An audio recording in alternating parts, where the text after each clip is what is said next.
ওমা মিন দাব্বাতিন ফিল আরজি ইল্লা আলাল্লাহি রিজকুহা। সমস্ত প্রশংসা মহান আল্লাহ রাব্বুল ইজ্জাতের, যার প্রশংসা করে আমরা কখনো শেষ করতে পারবো না। তাই সকলে আলহামদুলিল্লাহ, আল্লাহর প্রশংসা শুকরিয়া আদায় করি।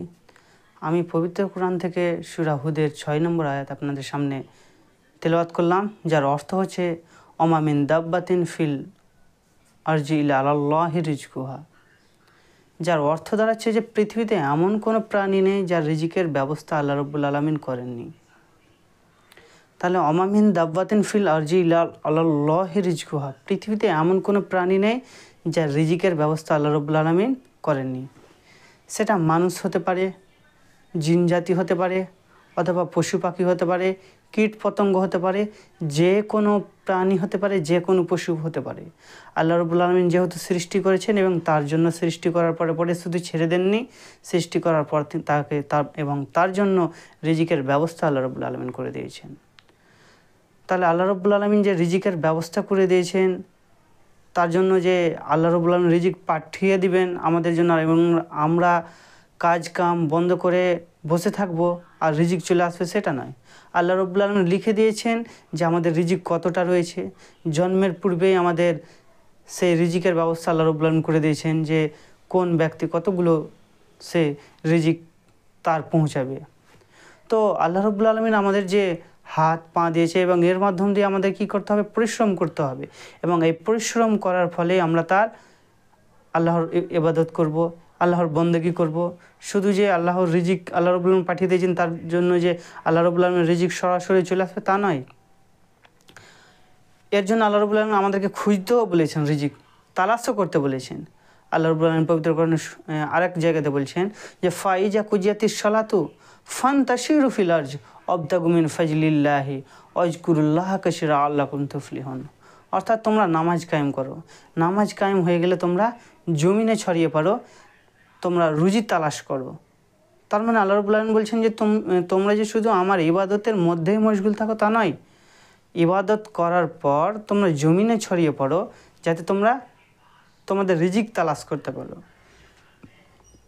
তাহলে আল্লাহ রাব্বুল আলামিন যে আমাদের একটা সুন্দর বিধান দিয়েছেন, এবং বিধান দিয়েই শুধু রেখে দেননি, এবং প্রত্যেকের জন্য সেই রিজিকের ব্যবস্থা, প্রত্যেকের জন্য আল্লাহ রাব্বুল আলামিন যে তার দিক, সব দিক আল্লাহ রাব্বুল আলামিন তুলে ধরেছেন। এই রিজিক এমন একটা জিনিস যে আমরা যে মুসলিম বলে যে আমরা আল্লাহ রাব্বুল আলামিনের কাছ থেকে রিজিক পাবো, তা নয়। আল্লাহ রাব্বুল আলামিন সৃষ্টি যেহেতু করেছেন, তার জন্য সবার জন্য রিজিকের ব্যবস্থা করেছেন। যেমন আল্লাহ রাব্বুল আলামিন জন্ম যার দিয়েছেন, তার মৃত্যুও দিয়েছেন।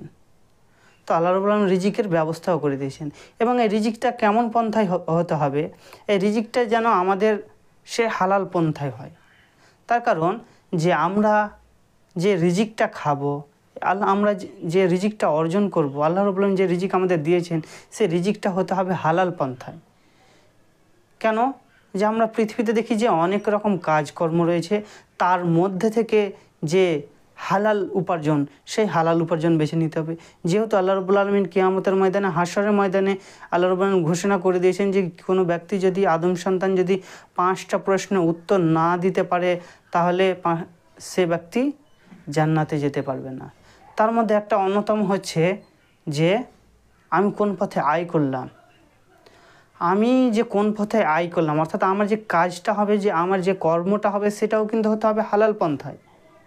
এবং শুধু হালাল পন্থায় হলেই চলবে না, সেটা হতে হবে কিন্তু আবার খরচটাও হতে হবে কিন্তু হালাল পন্থায়। অর্থাৎ আমরা যে উপার্জনটা করব সেটাও হবে হালাল, এবং যে ব্যয়টা করব সেটাও হবে কিন্তু হালাল। অর্থাৎ আল্লাহ রাব্বুল আলামিনের শুকরিয়া আদায় করতে হবে, এবং আল্লাহ রাব্বুল আলামিনের সব ক্ষেত্রেই হালাল পন্থা আমাদেরকে উপার্জন করতে হবে।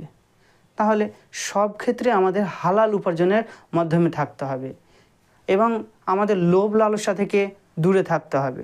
এই লোভ লালসা এমন একটা যে ভয়ঙ্কর জিনিস, এই লোভ লালসা আমাদেরকে একটা বিকট বা একটা ভয়ঙ্করতর জায়গায় নিয়ে চলে যায়। তার মধ্যে আমি একটা উদাহরণ দিলে হয়তো বোঝা যাবে।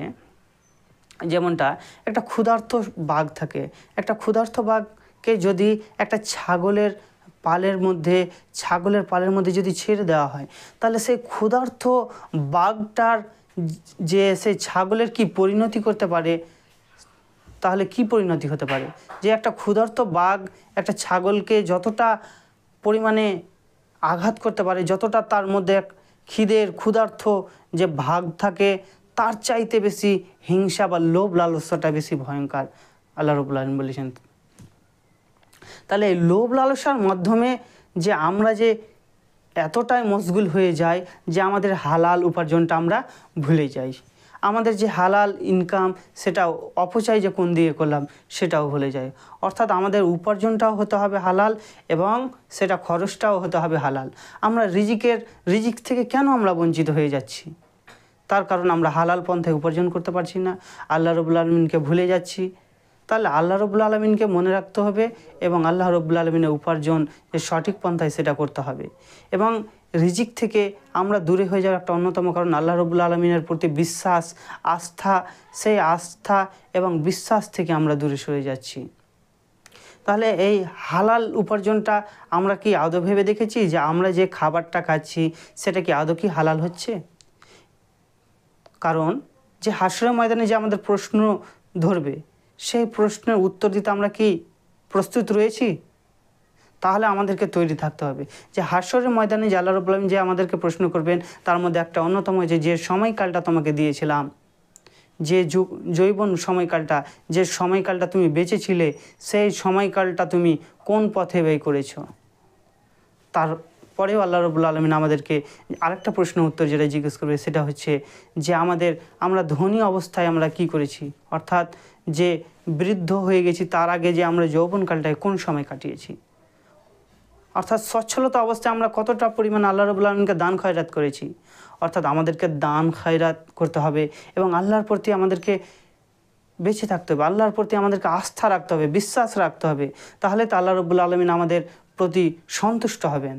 তাহলে আল্লাহ রাব্বুল আলামিনকে আমরা যদি সন্তুষ্ট করি, আল্লাহর যে ইবাদতের মধ্যেই যে আমরা থেকে যাব, তার সেইভাবে আল্লাহকে সন্তুষ্ট করা যায় না। কিন্তু আল্লাহ রাব্বুল আলামিন বলছেন যে ফাইজা কুজিয়াতুস সালাতু ফান্তাসিরু ফিল আরজ ওয়াবতাগু মিন ফাজলিল্লাহি ওয়াজকুরুল্লাহ কাসীরা লাআল্লাকুম তুফলিহুন, যে তোমরা নামাজ কায়েম করো। অর্থাৎ আল্লাহ রাব্বুল আলামিনের কাছে ইবাদতের মধ্যে সবচেয়ে উত্তম ইবাদত হচ্ছে নামাজ।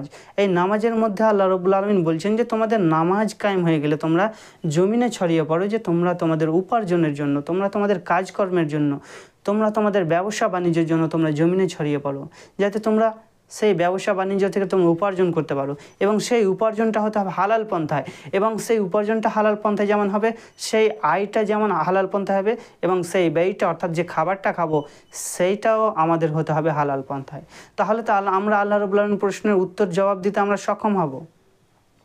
আমরা অনেক ক্ষেত্রে দেখি যে হালাল পন্থায় উপার্জন করি কিন্তু হারাম পন্থায় খেয়ে বসি, এবং অনেক সময় দেখে থাকি যে আমাদের যে উপার্জনটা সেটা কিন্তু হালাল পন্থায় হয় না।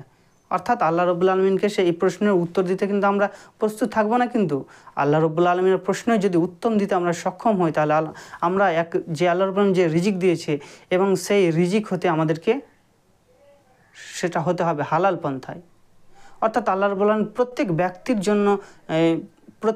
ব্যক্তির জন্য যেমন প্রত্যেক মানবমণ্ডলীর জন্য, প্রত্যেক প্রাণীর জন্য, প্রত্যেক কীট পতঙ্গের জন্য, পশু পাখির জন্য, সকলের জন্য আল্লাহ রাব্বুল আলামিন রিজিকের ব্যবস্থা করেছেন। পৃথিবীতে এমন কোনো প্রাণী নেই যার রিজিকের ব্যবস্থা আল্লাহ রাব্বুল আলামিন করেনি। জাহরুল ফাসাদু ফিল বাররি ওয়াল বাহরি বিমা কাসাবাত আইদিন নাস। এবং এই যে আমরা আল্লাহর পথ থেকে যখন দূরে সরে যাই, তখন আল্লাহর পথ থেকে যখন আমরা দূরে সরে যাই, হারাম পন্থায় যখন আমরা লেগে যাই, তখন আল্লাহ রাব্বুল আলামিন বলছেন যে জাহরুল ফাসাদু ফিল বাররি ওয়াল বাহরি বিমা কাসাবাত আইদিন নাস। তখন আল্লাহ রাব্বুল আলামিন জলে স্থলে বিশৃঙ্খলা সৃষ্টি করে। সেটা ভূমিচ্ছ্বাস হতে পারে, ভূমিকম্পের মাধ্যমে হতে পারে এবং বিভিন্নভাবে সেটা কিয়ামতের একটা আলামত হতে পারে। তা আল্লাহ রাব্বুল আলামিন এইভাবে আমাদেরকে সেই ধ্বংসের যে একটা দিক রয়েছে, যে আমরা যদি আল্লাহকে ভুলে যাই তাহলে আল্লাহ রাব্বুল আলামিন কিন্তু আমাদেরকে এইভাবে আল্লাহ রাব্বুল আলামিন আমাদেরকে কী করে পরীক্ষা করবেন। তাহলে আল্লাহ রাব্বুল আলামিনের প্রতি আমরা যেন দৃঢ়ভাবে বিশ্বাস করে টিকে থাকতে পারি এবং হালাল পন্থায় উপার্জন করতে পারি। আল্লাহ যেন আমাদেরকে সঠিক পন্থায় উপার্জন করার এবং সঠিক পন্থায় খরচ করার, সঠিক পন্থায় টিকে থাকার, সঠিক পন্থায় বেঁচে থাকার আল্লাহ যেন আমাদের তৌফিক দান করেন। আমাল ইল্লাল বালাগ। আসসালামু আলাইকুম